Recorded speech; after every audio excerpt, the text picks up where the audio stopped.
and make up to the certificate. So I made remember to Hello, people. her. So I live in the Bay Area. How's the Bay Area, you say? Well, to tell you the truth, the Bay Area is way too expensive and it's being gentrified every day. So people call the cops on stupid stuff. It's just walking down the street, people call the cops. So it's a total different Bay Area, especially San Francisco and Oakland. It's sad to see, but yeah, a lot of artists and activists are just can't afford it no more.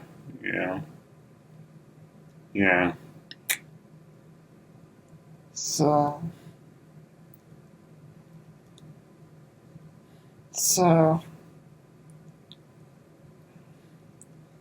what does it like be your grandfather hmm hip hop? The grandfather of hip hop. What is it like?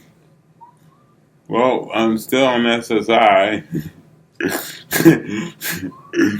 um, you know, I think the networking and being with people like you make it worth it. And hip hop is not about the bling bling. It's not about getting on MTV or Fox. It's really about community organizing and being in the history of disabled hip hop artists that's been there, but because of ableism in the music industry, not only hip hop, but all music, it's, musicians with disabilities, especially physical disabilities, don't get to shine. So that's why hip hop is here.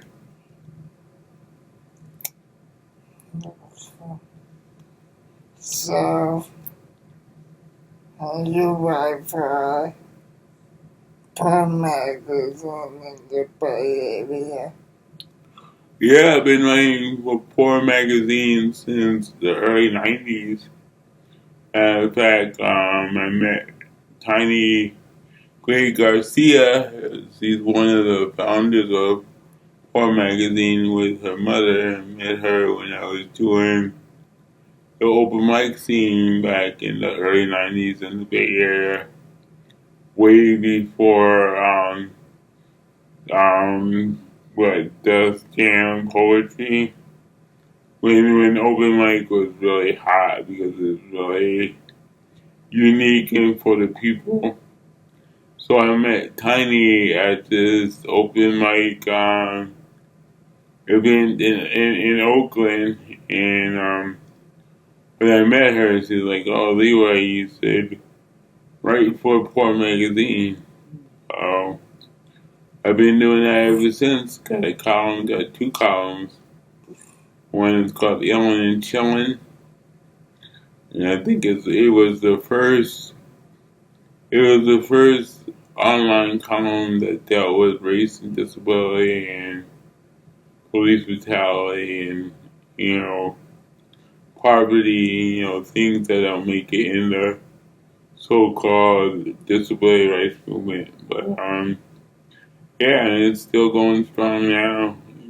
I added hip hop blog to it, so we've been doing interviews with musicians with disabilities, not only hip hop but blues and other music genres. So yeah, so Boy Magazine is still going strong.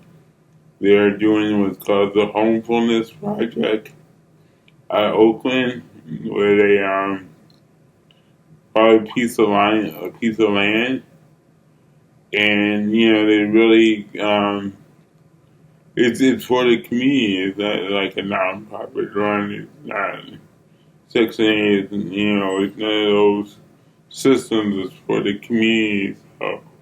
So because I'm a part of the poor, been doing homefulness for the last 2 years, with this piece of land and trying to give it back to Oakland and to the residents there. So yeah, Poor Magazine's doing some really good stuff.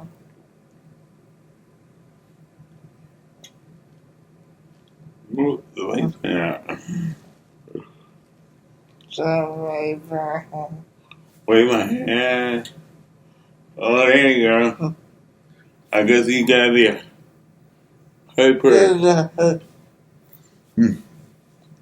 So how many poetry books have you written? How many poetry books have I written? Well, the first poetry chat book, it was a chat book. It didn't have the ISB number stamped by Uncle Sam, but I still call it a book. But the first chat book that I ever did was back in the 90s again with Poor Magazine, and they published it and it went out there. It was called Black Disabled Man with a Big Mouth and a High IQ.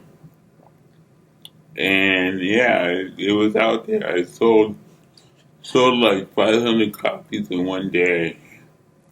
Wow. So yeah.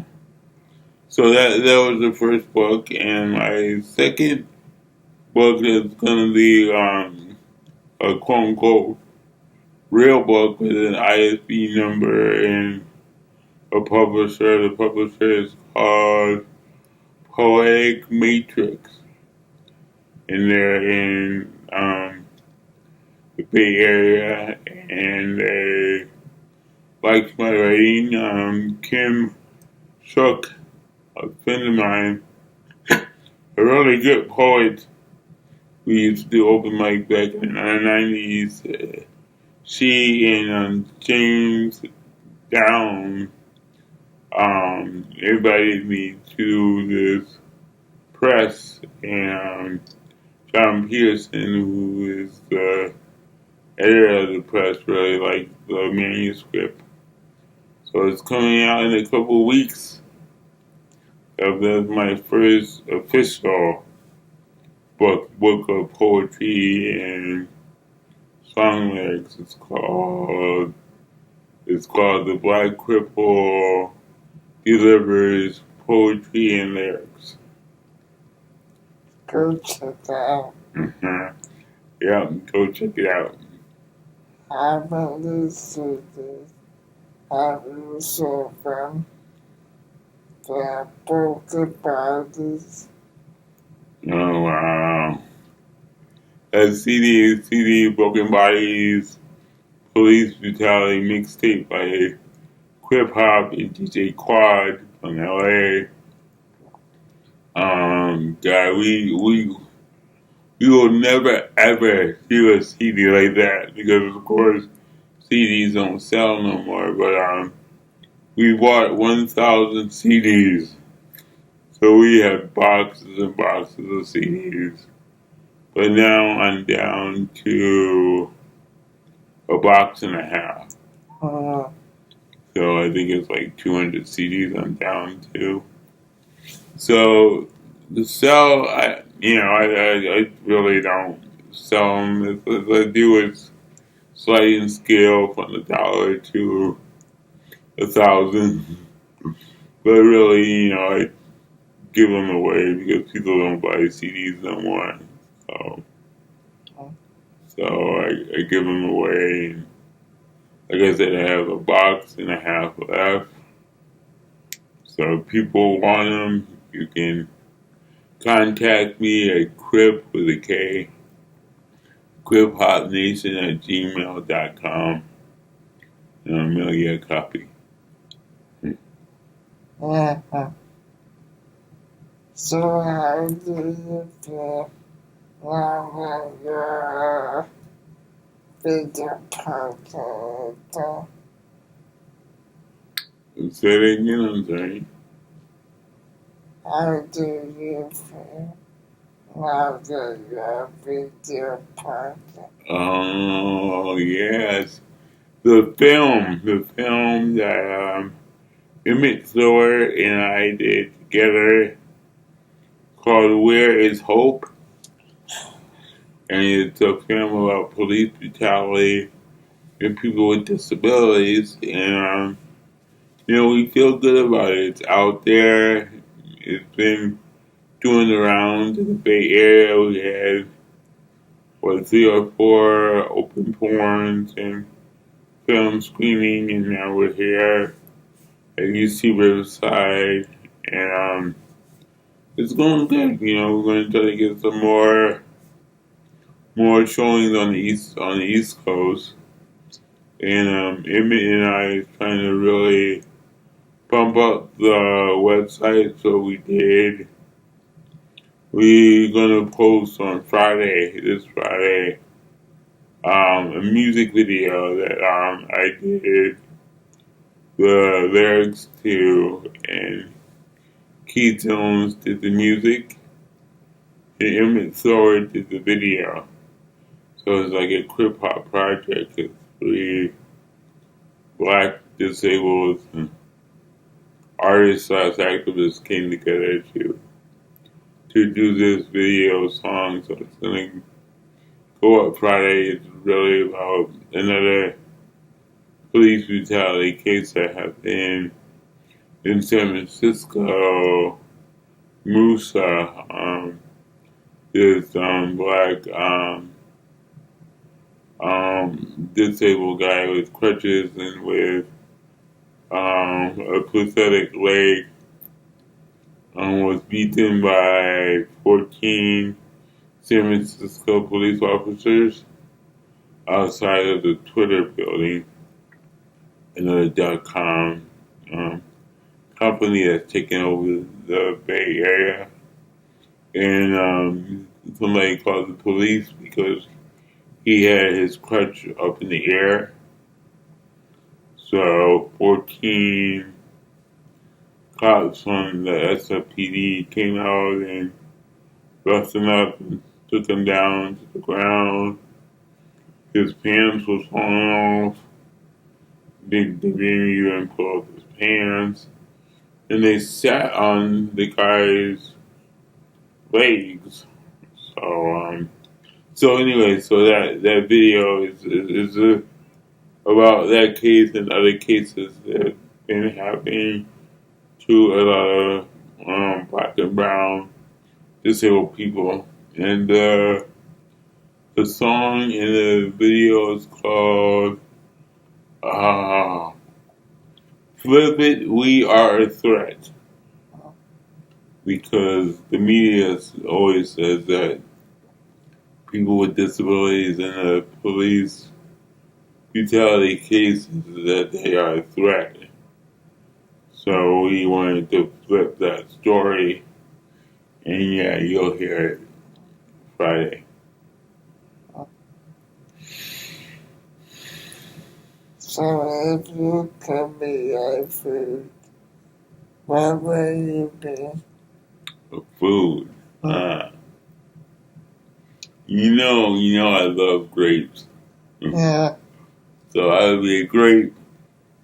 I'll be a grape, or I'll be Thai food because I like Thai food.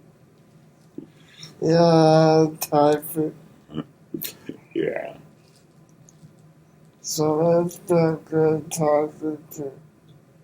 Thank you for being on us.